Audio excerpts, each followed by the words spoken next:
Bonsoir à toutes et à tous. Donc aujourd'hui, c'est moi qui ai le plaisir de présenter l'émission à la place de Georges. J'espère que je serai à la hauteur. Enfin, vous me remettrez à ma place, les filles, si ça va pas. En tout cas, l'association Culture Égalité est heureuse de vous retrouver comme chaque mois et de vous présenter de nouveaux thèmes de réflexion selon nos différentes rubriques. Et nous avons surtout un événement important à vous annoncer. Enfin, pour nous, en tout cas, c'est très important.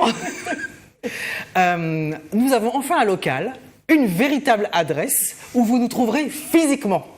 Donc vous pourrez nous trouver le mardi matin et le jeudi matin au 116 rue Lamartine, c'est bien ça, Huguette ? Ouais, au 116 rue Lamartine.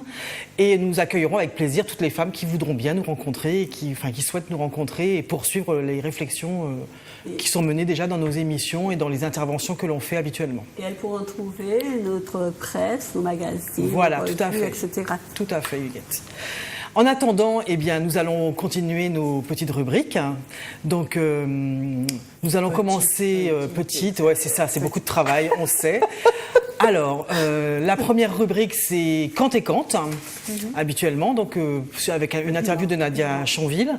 Ensuite, il y aura Droit Femmes. Ensuite, Only One La Terre et la rubrique Femmes en temps longtemps. Mais nous allons déjà pouvoir commencer ce soir par vous présenter notre actualité, enfin c'est plus tellement une actualité, mais notre bilan plutôt du mois du 8 mars, dans le cadre de la journée de lutte pour les droits des femmes. L'association féministe Culture Égalité a commémoré la journée internationale de lutte pour les droits des femmes pendant tout le mois de mars. Dès le 5, les militantes de Culture Égalité, mais aussi celles et ceux d'associations amies, comme Femmes pour Femmes, Aide Martinique, ainsi que Combit et son théâtre Forum, ont envahi la place de l'enregistrement et la rue piétonne à la rencontre de la population. Le 8, nous avons procédé avec la municipalité de Fort-de-France et d'autres associations intéressées à la signature de la Charte européenne de l'égalité hommes-femmes dans la vie locale de la ville. Charte très importante car elle doit permettre une participation accrue des femmes, donc la construction d'une société plus démocratique. Puis nous avons poursuivi notre mois de mars militant avec une offre très diversifiée.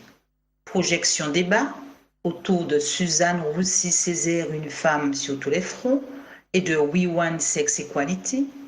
Intervention sur des thèmes divers, hypersexualisation, l'évolution des droits des femmes.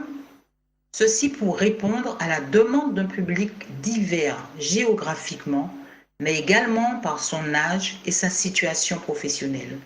Il s'agissait d'élèves de collège et de lycée, de jeunes appelés à la journée de défense et de citoyenneté, d'adultes professionnels, de tout public.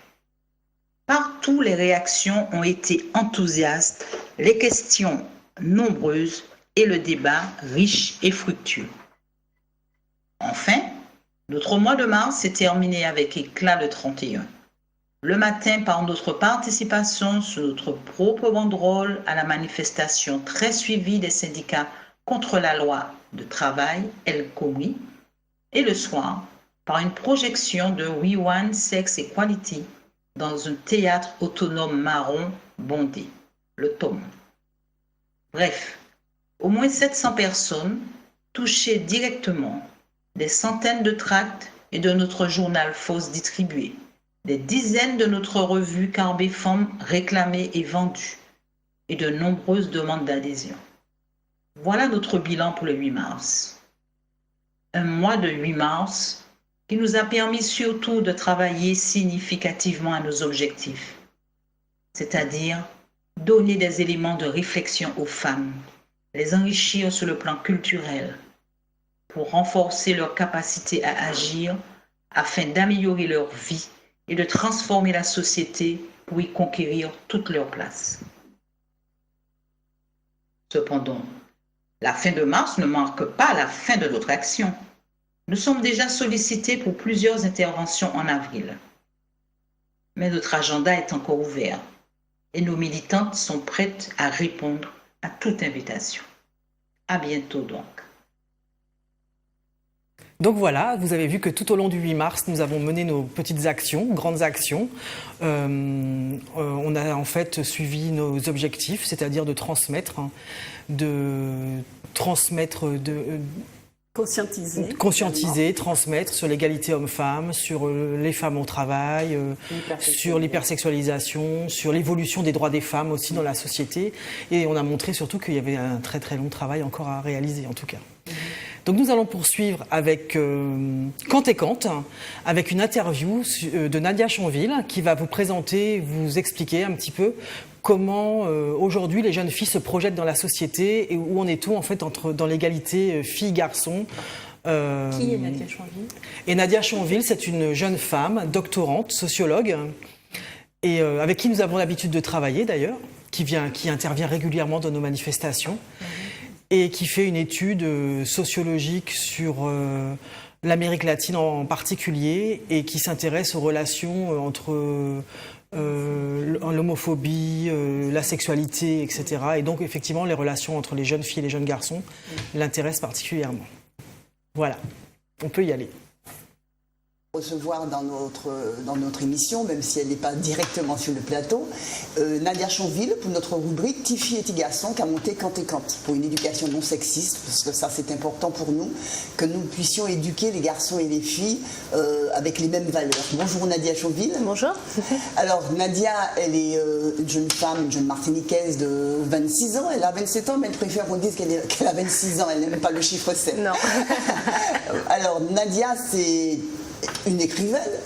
Elle a écrit, comment ça peut nous dire un petit peu quelque chose sur ce livre-là, Nadia ? Oui, mon roman Rose de Végastri, qui m'a mis, j'ai passé une dizaine d'années à publier les différents tomes. Le dernier est sorti en 2015.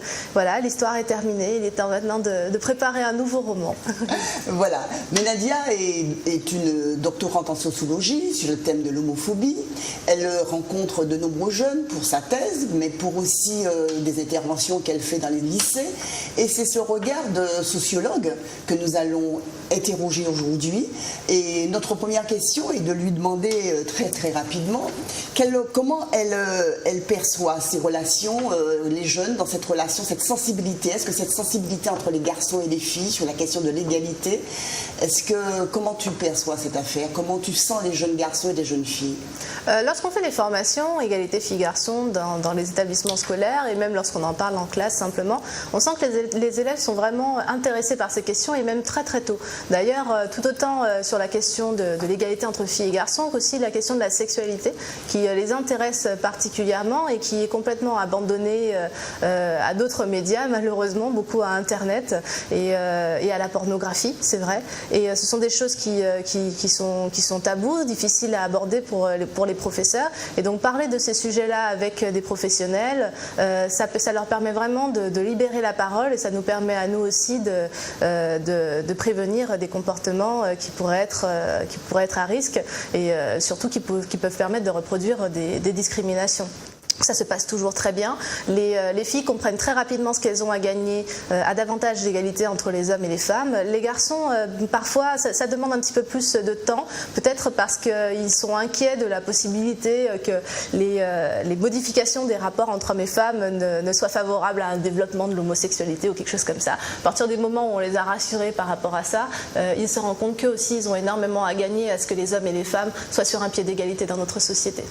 Est-ce que tu penses qu'il y a une amélioration des rapports entre une dégradation des rapports entre les garçons et les filles par rapport aux années 70, par rapport aux années du féminisme? Est-ce que tu crois, est-ce que tu penses ça? Alors quand j'ai commencé ma thèse, j'étais très optimiste et je me disais que bon, voilà, avec les médias et tout ça, ça va changer, c'est quand même plus la même chose. Malheureusement, maintenant que j'arrive vers la fin, j'aimerais vous donner un message positif, mais la situation n'est pas terrible. Alors en vérité, je pense qu'en proportion, ça n'a pas vraiment changé. C'est-à-dire qu'il y a tout autant de personnes qui sont très touchées par les stéréotypes qu'avant.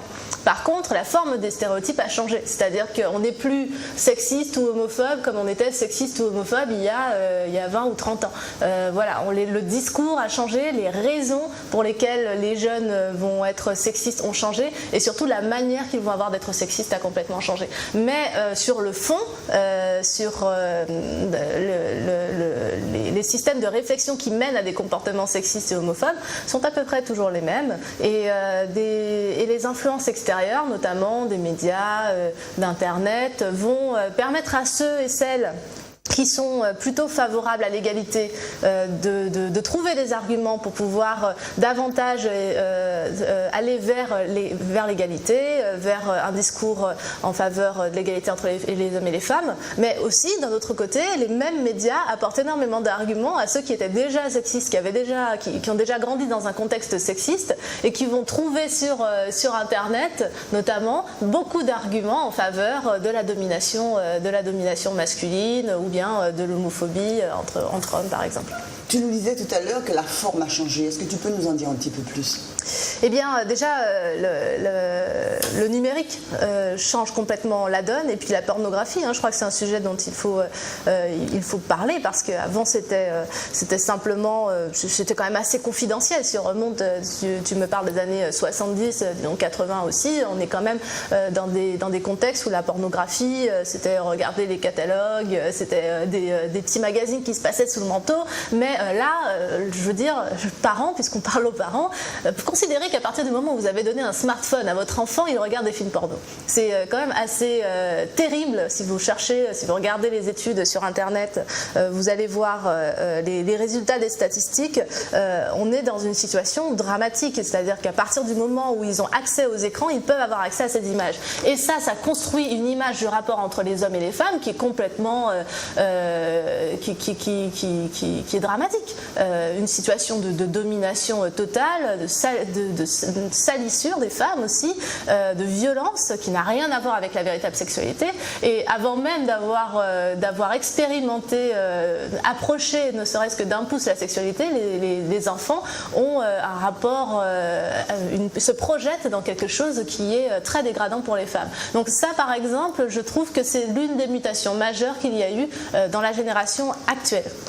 Ça nous rassure à Culture Égalité, enfin ça renforce tout au moins notre engagement sur cette question, parce que nous avons une intervention que nous faisons sur l'hypersexualisation, que nous proposons d'ailleurs aux différents quartiers, aux associations, aux parents, et qui marche très très bien. Les parents sont très sensibles à ce discours, et donc c'est vrai que nous constatons qu'il y a nous aussi dans notre association une dégradation et vraiment une forte imprégnation du pornographique sur les relations entre les garçons et les filles. Oui. Cela dit, il y a aussi des choses qui s'améliorent, comme je le disais, c'est-à-dire que les personnes qui, dans le même contexte, il y a 10 ans, auraient été plutôt favorables à l'égalité, le sont encore aujourd'hui, et vont avoir aussi leur propre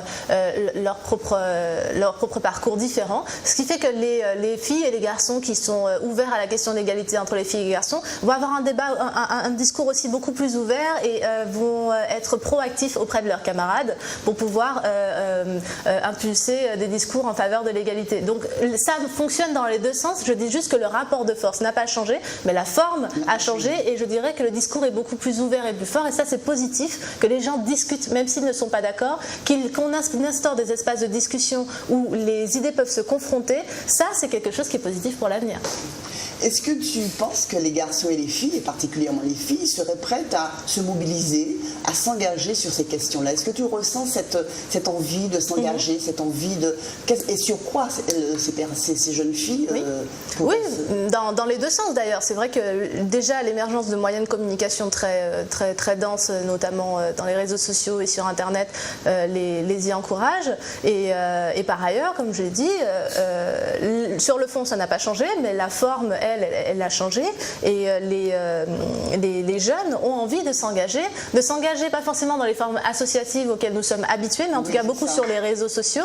Donc c'est pas parce qu'on les voit pas dans les manifestations, dans les dans les associations, qu'ils ne sont pas actifs et dans leur propre réseau, dans leur propre système. Et là, je pense que c'est important, peut-être pour des associations comme vous, je sais pas, il faudrait réfléchir à un moyen de pouvoir aussi s'adapter à ces formes de communication qui leur sont propres. Moi, je trouve que les jeunes sont très dynamiques dans les deux sens. C'est-à-dire que des jeunes qui sont aussi très sexistes, très homophobes existent aussi et peuvent avoir aussi une action en faveur de positions particulièrement conservatrices, voire rétrogrades.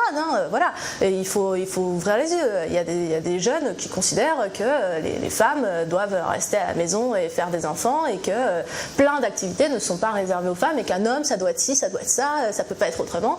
Voilà, il y en a et ils ont un discours aussi proactif, mais il y a aussi énormément de jeunes qui réagissent à ces discours en direct sur Internet. C'est directement au tac au tac. Et là, on a des débats intéressants qui se mettent en place.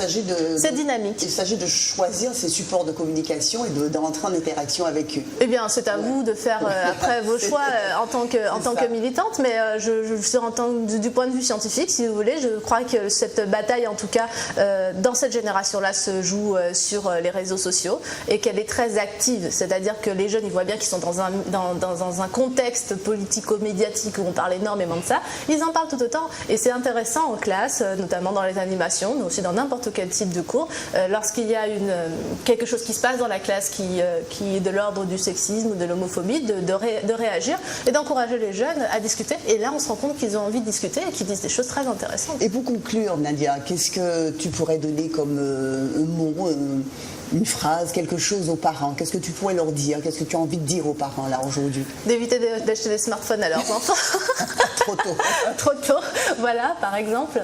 Et de discuter, de parler, de ne pas avoir peur de parler de sujets tabous à leurs enfants, parce qu'il faut qu'ils comprennent que s'ils n'en parlent pas à leurs enfants, ils sont en concurrence avec des sites, notamment des sites à caractère pornographique, je ne citerai pas, mais ils sont en concurrence avec les réseaux sociaux, avec WhatsApp, avec Facebook, avec des sites porno, avec des sites qui font l'apologie de la domination masculine, etc. Alors ils choisissent, soit on n'en parle pas et on laisse Internet gagner la bataille de l'éducation des enfants, soit on assume sa capacité en tant que parent à avoir une influence sur ses enfants, et alors on ose parler de sujets qui ne sont pas faciles à aborder, j'en ai conscience. C'est pas facile de discuter de ces choses-là avec son enfant, seulement il faut comprendre qu'on ne peut pas abandonner la partie. Voilà. Donc les parents ont vraiment une influence sur leurs enfants dans la mesure où ils sont moins dans l'interdiction que dans le dialogue, et pouvoir essayer et s'ils ouvrent cette porte et s'ils arrivent à discuter avec leurs enfants, ils se rendront compte que les enfants, ils ont envie d'en parler et ils ont beaucoup de choses à dire, parce que pendant qu'on n'en parlait pas, eux, ils se sont documentés. Voilà. Donc le dialogue, je pense, c'est le conseil peut-être que je pourrais à mon humble niveau donner, et puis avoir conscience du fait que les enfants regardent ces images, que c'est une violence, que c'est interdit par la loi, et que par conséquent et que d'un point de vue moral c'est inacceptable pour les parents. Je crois que c'est un sujet sur lequel tous les parents devraient réfléchir aujourd'hui. Nous adhérons tout à fait à ces derniers mots. Merci Nadia, et puis à très bientôt, puisque le mois prochain c'est la journée mondiale de lutte contre l'homophobie, donc nous aurons certainement l'occasion de te rencontrer encore. Merci. Avec et plaisir. À bientôt. Merci. Eh bien, après cette interview, on se rend compte qu'on a encore beaucoup de travail à faire. Parce que les idées que développait Nadia étaient quand même assez effrayantes à certains moments, quand elle raconte que on a tendance à abandonner l'éducation ou une certaine forme d'éducation de certains sujets comme la sexualité à des médias qu'on ne maîtrise pas, et que les enfants sont dessus toute la journée. C'est un peu... Oui, non, mais et puis on en voit les conséquences en fait. La frontière, elle est très difficile à tenir, je pense, en tant que parent. Enfin, nous, les trois autour de cette table, nous sommes des parents. Parce que c'est, en même temps, on n'a pas, en tant qu'adulte, à s'ingérer dans la sexualité, dans l'imaginaire de nos enfants, mais en même temps, effectivement, il y a d'autres gens, qui le font, ouais. Et qu'on ne peut pas, effectivement, leur laisser le chemin. Donc c'est vraiment quelque chose qui est compliqué. Je pense qu'il faut, en même temps, en parler.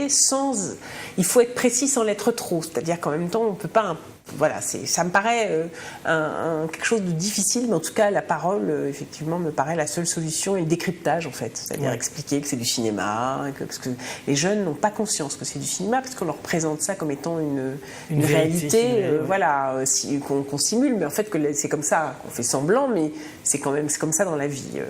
Quand un acteur pornographique qui n'est pas un féministe, comme, comment il s'appelle l'italien, là. Oui, l'italien, j'ai un trou de mémoire. Enfin, Rocco Siffredi, voilà. Voilà, Rocco Siffredi explique qu'il veut parler de la sexualité dans les lycées parce qu'il faut bien que les gens comprennent que ce qu'il a fait au cinéma, et il a beaucoup pratiqué, c'est tout sauf du sexe.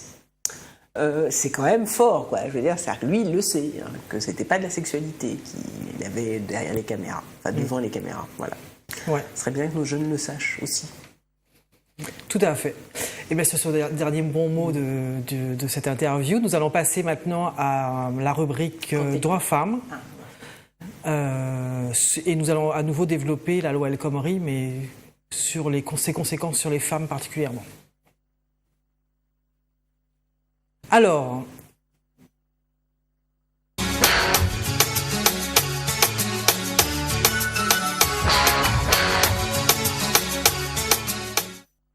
nous allons revenir sur la loi El Khomri dans Droits femmes, parce que la dernière fois, on l'avait déjà un petit peu développée, mais de manière assez généraliste, et sur ses effets dans le monde du travail en règle générale. Mais on voulait un petit peu aujourd'hui mettre l'accent sur ses conséquences sur le travail et les femmes. Parce qu'en fait, elles sont vraiment en première ligne, pour plusieurs raisons, en fait, du fait même de leur position dans la société, où elles sont obligées d'assumer un certain nombre de tâches, comme l'éducation des enfants, l'organisation du ménage, etc., s'occuper parfois de leurs propres parents ou des parents de leurs conjoints, etc., ou quand elles sont aussi seules dans la vie avec leurs propres enfants, elles sont moins à même de pouvoir accepter, de pouvoir répondre à la flexibilité qu'on leur imposerait dans les entreprises. Et du coup, à partir du moment où on donne aux chefs d'entreprise la possibilité, pendant 3 jours avant le changement d'horaire qui leur serait à nouveau imposé, comment dire ça ? En fait, le jour de prévenance, le nombre de jours de prévenance était de 7 jours jusqu'à maintenant, et il va passer à 3 jours. Le minimum, à l'intervalle à l'intérieur duquel on pouvait prévenir d'un changement d'horaire. Tout à fait, d'horaire. Quand vous avez un enfant à la crèche, un enfant à déposer à l'école, etc., ou peut-être une grande personne dont vous vous occupez à des heures très précises, vous n'êtes pas en possibilité de répondre en 3 jours à cette nouvelle organisation, parce que ça vous impose la garderie, les horaires ne vont pas changer, l'école ne va pas changer, et la personne âgée dont vous pourriez vous occuper, ses horaires ne vont pas non plus tout d'un coup changer. Donc en fait, c'est très difficile de pouvoir répondre aux exigences des employeurs.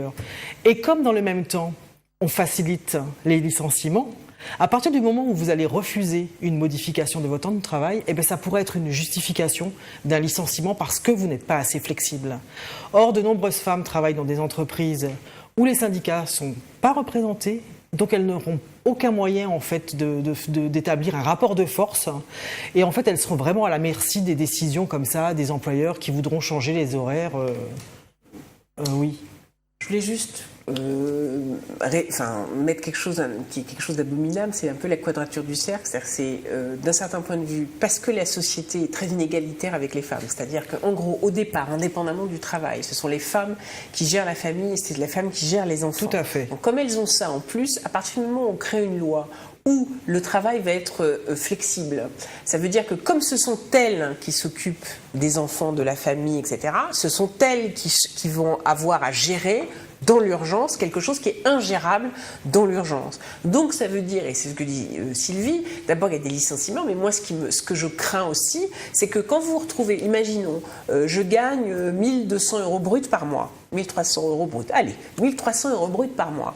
Tout d'un coup, je vais me retrouver, soyons larges, tout d'un coup je vais me retrouver à devoir faire appel parfois à des babysitters, à des choses en urgence. Ça veut dire que très rapidement, je vais me rendre compte que finalement, le gain n'est pas aussi important que ça. Et ça veut dire qu'il y a peut-être un certain nombre de femmes qui vont préférer arrêter de travailler ou en tout cas passer à un temps partiel, etc., plutôt que de garder un travail qui va leur demander des sacrifices sans leur rapporter plus d'argent, qu'il y aura une pression de leur mari, je pense, parce que c'est quelque chose que beaucoup de femmes vivent, hein, qu'à un moment, enfin une pression qui n'est pas une pression désagréable et violente, c'est juste de dire, écoute ma chérie, est-ce que ça vaut vraiment le coup que tu travailles à plein temps, alors que, voilà, et une femme, voilà, la pression de la société se disant, ben voilà, on sait que quand on travaille à temps partiel, retraite partielle, exactement. Enfin, si le mari en fait, elle pourrait être arrivée dans certaines situations à renoncer à l'emploi. Voilà. Et en fait, c'est hypothéquer aussi tout leur avenir, parce que voilà, exactement. La retraite, enfin bref, tout ce qui, enfin la vie quotidienne en fait. Alors ça, c'est un premier point. Et il y a un autre point aussi qui est quand même très important, c'est que parmi les personnes qui travaillent à temps partiel, 82% sont des femmes. Et un moyen d'améliorer ses revenus, c'est de faire des heures supplémentaires, puisqu'elles tendent à vouloir travailler en règle générale, pour la grande majorité d'entre elles, à temps plein. Et elles avaient des taux de rémunération de ces heures supplémentaires qui étaient un peu favorables quand même. Ça passait, c'était 25 ou 50% à partir d'un certain nombre d'heures. Or, ces heures vont toutes passer à 10%. Donc le gain est tellement minime que en fait, elles n'ont même pas cette possibilité de penser que des heures supplémentaires vont pouvoir améliorer leurs revenus. Donc ça, c'est encore un deuxième point. Et il y a un troisième point. En fait, c'était ça. En fait, c'était le renoncement au travail du fait de l'impossibilité de répondre aux exigences des employeurs. Et de ce fait, en fait, les femmes sur ce marché du travail, c'est même l'agence qui mesure l'égalité entre les hommes et les femmes au travail qui le dit, cette loi est particulièrement discriminatoire pour les femmes et va les mettre dans des positions d'autant plus difficiles. Et je rajouterai une autre chose, c'est que les métiers concernés sont encore plus visés par ce type de modulation, flexibilité, etc. Ce sont les métiers d'aide à la personne, le commerce, le petit commerce, et dans le petit commerce, il n'y a pas de syndicat. Quand on est 2 employés, en général, on n'a pas de syndicat qui puisse vous soutenir. Dans l'aide à la personne, vous êtes seul dans la famille et du fait que vous ayez des collègues de travail très éparpillés, en fait, puisque chacun intervient dans des maisons différentes, parfois vous ne vous connaissez pas et c'est très difficile d'organiser la solidarité entre les femmes. Or, c'est peut-être la seule chose qui pourrait c'est la seule chose en fait qui peut les sauver, parce que en étant solidaires dans ces entreprises, alors qu'elles sont tout le temps éparpillées, eh bien, elles pourraient établir effectivement un rapport de force et puis on saurait leur conseiller de se syndiquer, même si elles se sentent seules. Parce qu'au moins, en se syndiquant, déjà, elles pourront décrypter les risques qu'elles encourent, comment répondre aux employeurs et mieux se défendre. Et puis la troisième et la dernière chose, en fait, c'est que le 1er mai, mesdames, soyez dans les rues et dites que vous ne voulez pas cette loi. Alors aujourd'hui, on est à un stade où beaucoup de gens pensent qu'elle risque de ne pas passer. Et donc, du coup, on se mobilise pas. Mais on sait très bien... Donc, on ne se mobilise pas. Mais on sait très bien que quand on est face à une loi... En fait, on essaye de la faire passer par la petite porte. Et là, elle a fait cette loi, elle a suscité beaucoup de réactions, parce que c'était quand même très violent et que c'était vraiment un texte de loi. Mais si on se met à faire des arrêtés, des décrets, etc., et bien en fait, les choses, elles vont passer par la petite porte et sans qu'on s'en aperçoive. Et en fait, notre quotidien sera malgré tout forcément très impacté. Donc, en fait, voilà. Et puis, malgré tout, quand même, les femmes se sont mobilisées... Comme le 31 mars, elles étaient dans la rue, aussi bien à Fort-de-France qu'en Guadeloupe. Elles étaient dans la rue aussi à La Réunion. Elles sont dans la rue à Paris. Et non contentes d'être dans la rue, dans les manifestations elles-mêmes, elles participent aussi à toutes les manifestations de nuit qui se sont développées dans toutes les villes de France et même un petit peu... et aussi et en Martinique et en Guadeloupe, exactement. Donc voilà un petit peu ce que je voulais rajouter en fait sur cette loi El Khomri, la loi travail comme on dit, et sur ses conséquences sur les femmes. Donc on ne mollit pas, on est le 1er mai. On est dans la rue, on est toutes dans la rue, exactement. C'est ça. Tout à fait. Donc nous allons pouvoir passer à la rubrique Holly One Latte avec Géraldine. J'aime beaucoup ton petit accent. Donc, je suis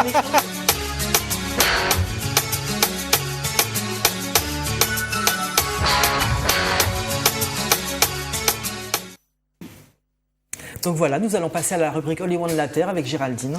Oui, alors on va commencer par on va rendre un hommage. Celles et ceux qui regardent un peu notre page Facebook savent ce que je vais annoncer. Voilà, Maya Surdus, nous a quittés, était une féministe. À l'âge de 79 ans, elle est morte le 13 avril. Et alors, pourquoi nous parlons de cette dame? C'est parce que c'était une figure du féminisme et surtout, elle avait une façon de militer et de dire qui était vraiment, c'était ce qu'on appelle une grande gueule. D'ailleurs, c'est un terme qu'on retrouve partout quand on lit des hommages sur elle. Ça veut dire que c'est quelqu'un qui n'était pas dans le consensus et dans une période où on nous dit oui, il faut faire attention, de pas blesser tel groupe, de pas blesser tel autre. Donc finalement, on dit jamais rien. Et on reste dans une espèce de flou artistique et de consensus mou. C'était quelqu'un qui était tous dans le consensus mou. Et qu'à un moment, c'est un message que je passe aux femmes et aux jeunes femmes de façon générale, de temps en temps, il faut savoir taper du poing sur la table au risque de ne pas être assez douce et féminine. Et ben tant pis. Alors, on va parler donc de cette dame. Alors, elle a été quand même, c'est important, pendant 20 ans, elle a combattu pour le droit des femmes à disposer de leur corps, notamment au sein d'une association, enfin d'une organisation qui s'appelle CADA, qui est la coordination des associations pour le droit à l'avortement et à la contraception, qu'elle avait cofondée en 1990. Alors, c'était une fille d'émigrés juifs. Alors, au départ, c'était plutôt des communistes, enfin, ou des gens très à gauche, on va dire. Et elle était plutôt dans cette mouvance-là, c'est-à-dire qu'elle a été à Cuba, enfin, voilà, ce genre de choses. Et qu'elle est arrivée au féminisme un peu sur le tard, enfin, à la fin des années 70, elle s'est vraiment impliquée. Et c'est devenu quand même une figure incontournable du féminisme. On s'en doute, du féminisme de gauche, quand même, hein. Bon, pour elle, donc c'était quelqu'un qui était une femme en colère. Elle disait d'ailleurs qu'elle était une femme en colère.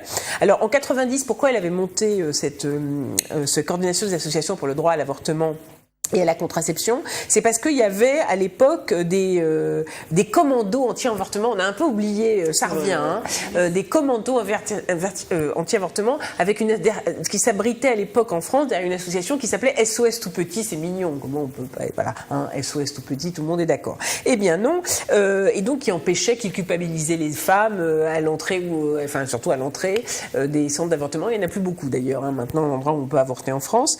Et c'est grâce à son impulsion qu'il y a eu le délit d'entrave à l'IVG en 93.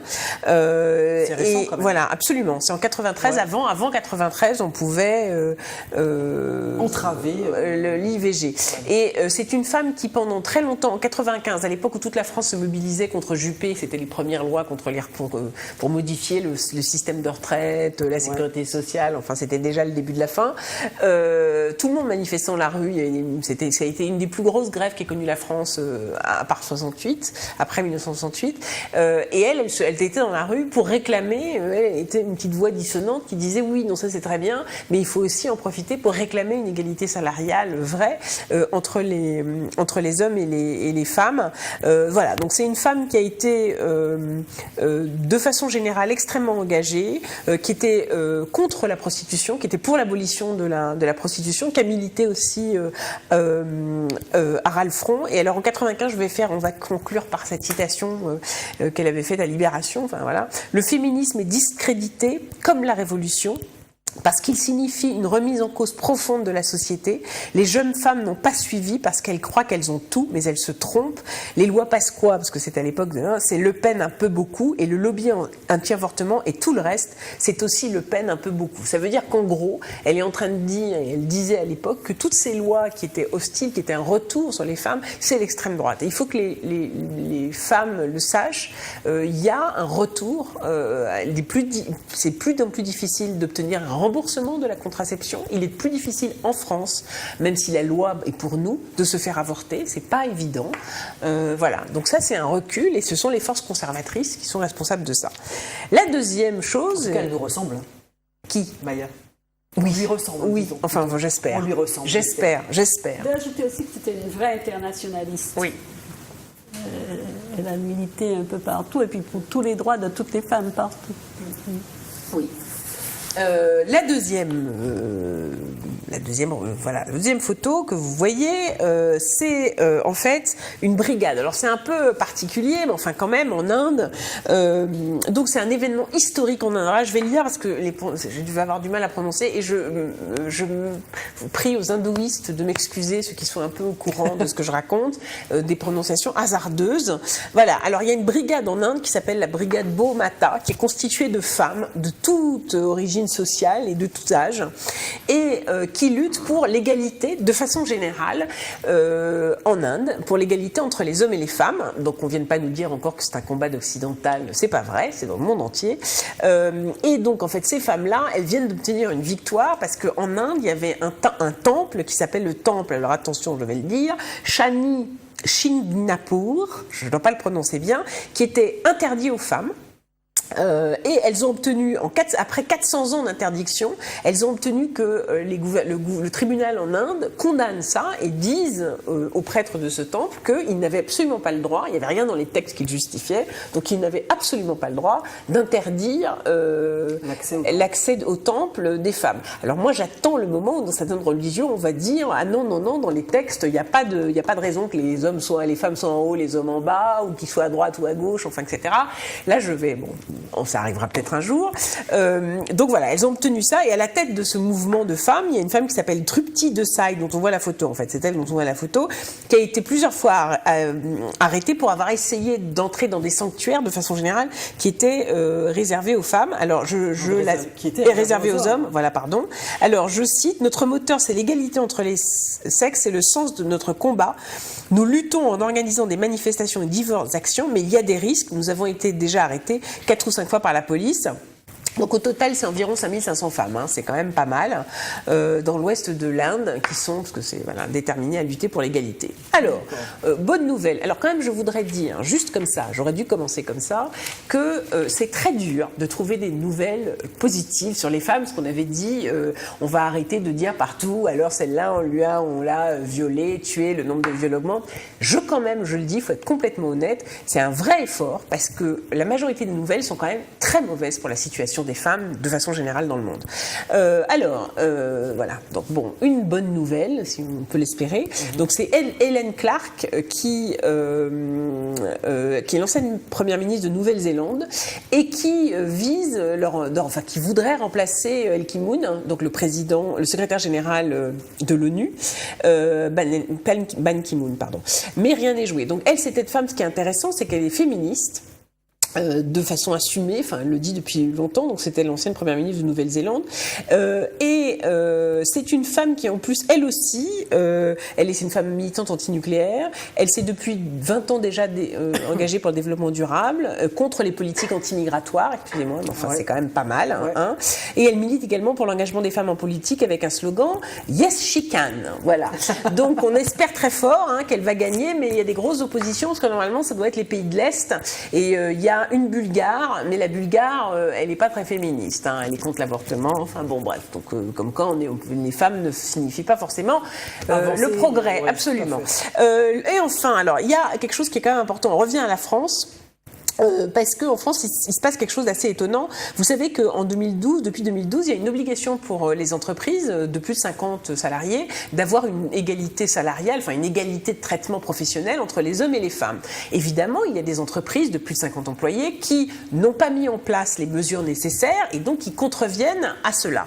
Vous savez que normalement, les entreprises, d'après cette loi de 2012, les entreprises qui ne respectent pas ça sont interdites des marchés publics. Mais il y a un truc, c'est que rien pour l'instant, aucun ministère, y compris le ministère des droits des femmes, ne dévoile, parce qu'il y a des entreprises chaque année qui sont condamnées, ne dévoile le nom de ces entreprises. Donc en fait, comme leur nom n'est pas dévoilé, elles peuvent en toute impunité, elles payent leurs amendes, mais elles peuvent participer au marché public, etc.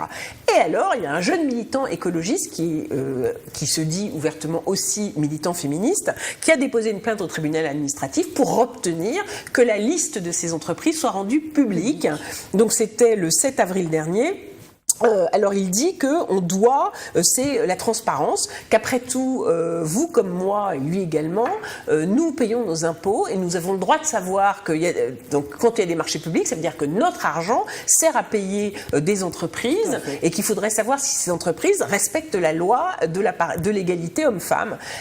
Alors, le rapporteur du tribunal administratif a dit oui, mais alors attention, si on fait ça, on va aller à l'encontre de la vie privée, parce que ce sont des personnes morales. Si, je vous assure.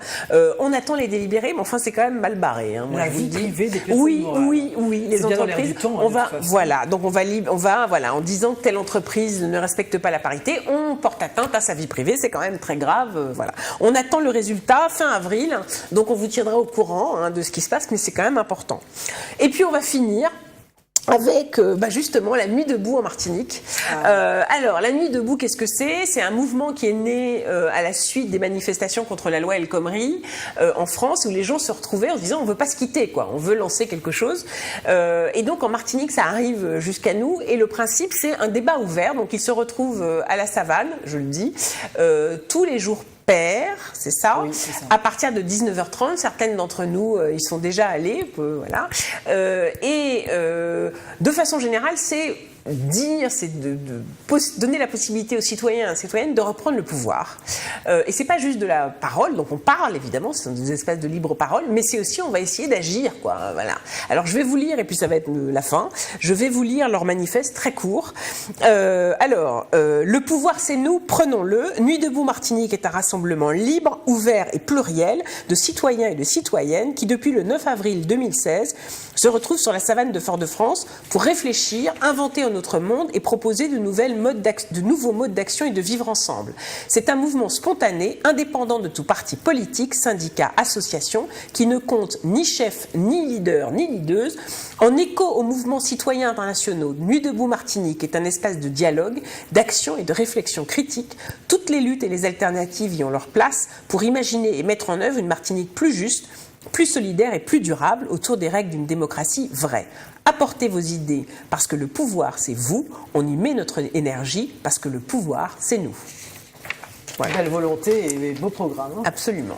Donc voilà, on espère que ça va. Donc venez, on appelle les téléspectateurs et téléspectatrices à y participer, à venir, parce que c'est quand même quelque chose d'assez exceptionnel où vous pouvez prendre la parole. D'accord. Je crois que samedi, il y avait une manifestation particulière d'ailleurs, non ? Alors samedi, ils ont proposé une soupe. Alors c'était après le gospel à partir de 22h, voilà, mais ils font des choses. Donc samedi, c'était particulier. De toute façon, il va y avoir des actions. Et si vous voulez vous pouvez participer aux actions en venant soumettre vos idées. Il y a des jeunes, des moins jeunes. Enfin, c'est assez étonnant. Il faut y aller, quoi. D'accord. Ça se passe sur la pelouse. Donc tu fais un appel général. Voilà, absolument. Okay. Eh bien, merci Géraldine.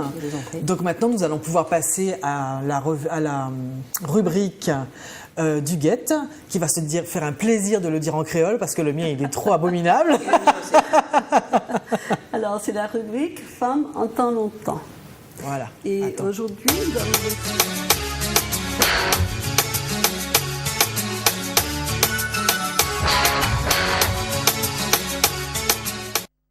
Donc voilà, nous allons passer maintenant à la rubrique du Guette qui va nous parler de Solange Fitte-Duval. Voilà, Solange est née le 25 août 1921 à Fort-de-France. Elle passe son enfance à Tivoli, qui est le berceau de la famille. Sa mère, c'est Camille Ismaël, et la famille de celle-ci, ce sont des sinistrés de la montagne Pelée, et ils ont reçu un lopin de terre dans les bois de Tivoli. La mère est instruite, elle a reçu une bonne instruction, mais elle a dû se faire employée de commerce pour aider les siens. Ce sera aussi une militante associative. Le père, Jean, est ancien combattant, décoré pour sa bravoure, et il va se faire agriculteur sur les terres de sa femme, mais aussi boucher, éleveur, pour nourrir sa famille. Leurs deux enfants sont Georges, l'aîné, et Solange, sa cadette d'1 an. Ils reçoivent une éducation très stricte qui développe la solidarité entre eux et aussi la solidarité avec la famille. Donc Solange nous dit qu'avec son frère, il partageait tout, les jeux, balles, billes, poupées, mais aussi les travaux domestiques, faire la cuisine, arracher l'herbe pour les lapins, etc. Les deux enfants vont entrer ensemble à l'école à Tivoli, sachant déjà lire parce que leur mère leur a appris. Puis, Solange va faire des études secondaires au pensionnat colonial. Elle y rentre en 1933. Mais elle va se heurter là à l'arrogance de classe de certaines de ses professeurs et condisciples. Elle obtient le brevet supérieur et le baccalauréat, mais elle ne peut pas partir faire des études parce qu'il y a la guerre. Alors elle demande en vain un poste à l'éducation nationale. Alors, malgré la vive désapprobation de son père, elle va accepter pour vivre une place de préceptrice dans une famille béquée. L'année d'après, elle obtient enfin un poste à l'école publique en 1944. Rapidement, elle sera nommée au CEG de Saint-Esprit, où elle va rester jusqu'en 1985. Ses élèves ont gardé un souvenir extrêmement ému, plein de reconnaissance envers elle, pour son enseignement, pour sa grande culture, son enseignement éclectique. Elle enseignait à la fois les écrivains antillais, Césaire, Zobel, Tardon, mais aussi Racine, Corneille, Aragon, Cervantes, etc. Et puis, elle était également très humaine, faisant sienne, comme dit une de ses élèves, Thérèse Léotin, faisant sienne la cause de chacune de ses élèves.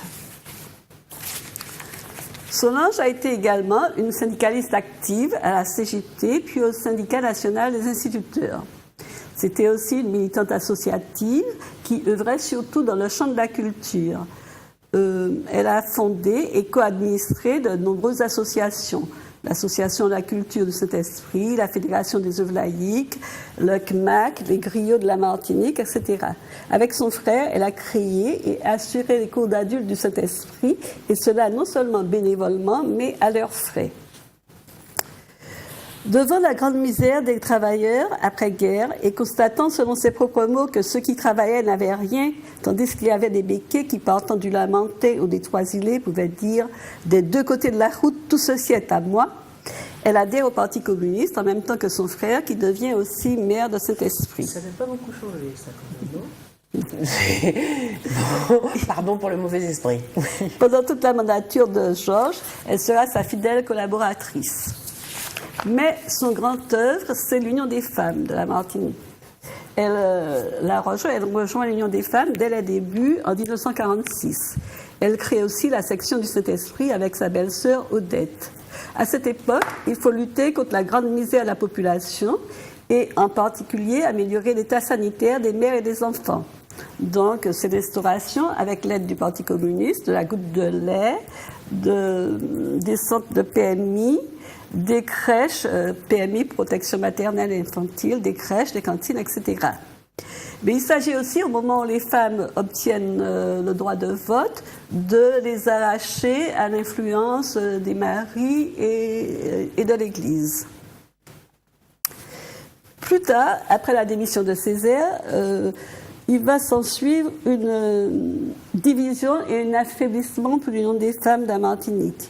Et Solange va contribuer à reconstruire cette Union des femmes et va en devenir la présidente de 1780, de 1700. Elle a vécu très longtemps. De 1973 à 1993. Le féminisme conserve. Elle est à l'origine de la création du journal Femmes martiniquaises. L'UFM mène alors la lutte pour la dignité martiniquaise, le respect des travailleurs et des travailleuses, donc contre le droit de cuissage, pour la contraception et son mode d'emploi, et pour aussi apprendre aux femmes à prendre la parole. Au soir de sa vie, Solange réprouve la violence qui sévit en Martinique, violence à son avis en grande partie importée par les médias.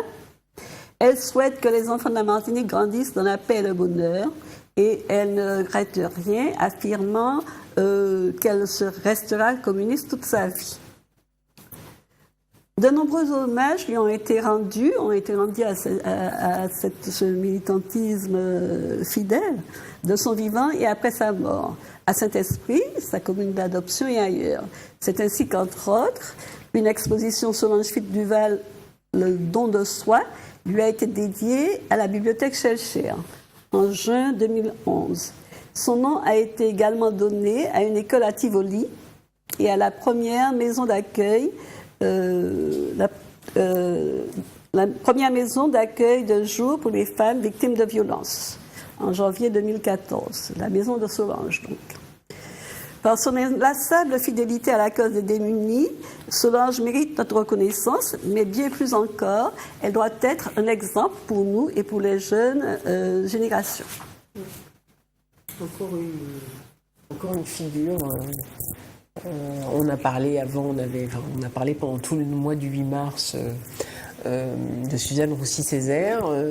Il y a de belles figures de femmes en Martinique. C'est vrai que c'est important qu'on en parle. Donc merci Huguette.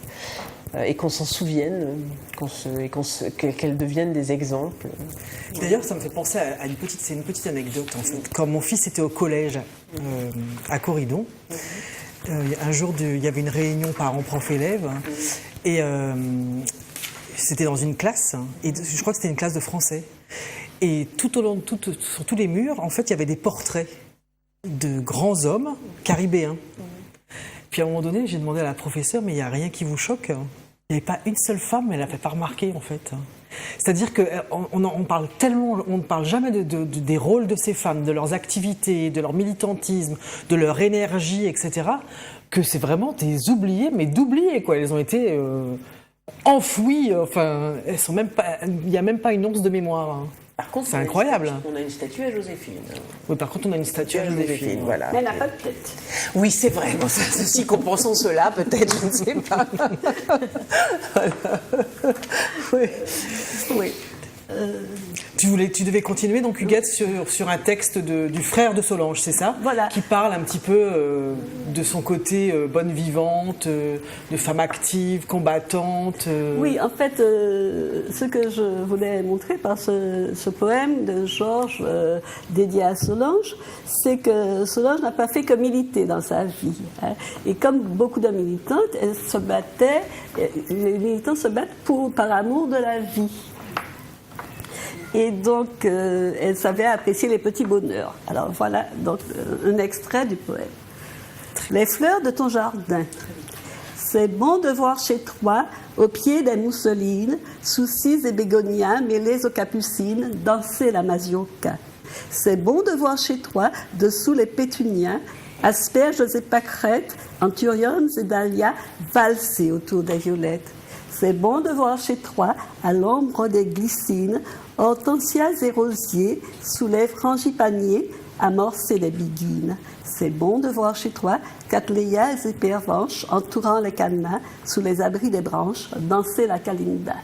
Alors voilà, c'est Gabrielle Georges Fitt-Duval à Solange, sa sœur. Eh bien, merci Huguette. Et je crois qu'on a déjà un petit peu dépassé notre temps. Oui. Mais j'espère qu'on aura réussi à transmettre encore ce soir de nouvelles réflexions, de nouvelles envies aux femmes de la Martinique de nous rencontrer. Et on a juste un rendez-vous le 28 avril, donc dans notre siège. Il faut aller s'inscrire au 116 rue Lamartine. Nous avons un atelier, c'est un vrai atelier, c'est pas une conférence. Comment répondre au harcèlement de rue ou au harcèlement qu'on peut avoir de façon professionnelle, enfin remarques désobligeantes qu'on peut avoir. Donc on va échanger entre femmes. Ça risque d'être instructif et sûrement parfois drôle. C'est à 18h. C'est le 28, je crois que c'est un jeudi, il me semble. Oui, c'est un jeudi. Au 116, voilà. Alors c'est sur inscription, il n'y aura pas plus de 10 femmes parce que c'est vraiment un atelier d'échange et de partage. On se pose pas en expertes. On est aussi, nous aussi, des femmes avec des idées, voilà, des choses qu'on peut dire sans tomber dans l'agressivité. Voilà. Très bien, eh bien nous vous remercions de votre attention. Et puis au mois prochain, salutations féministes. Oui.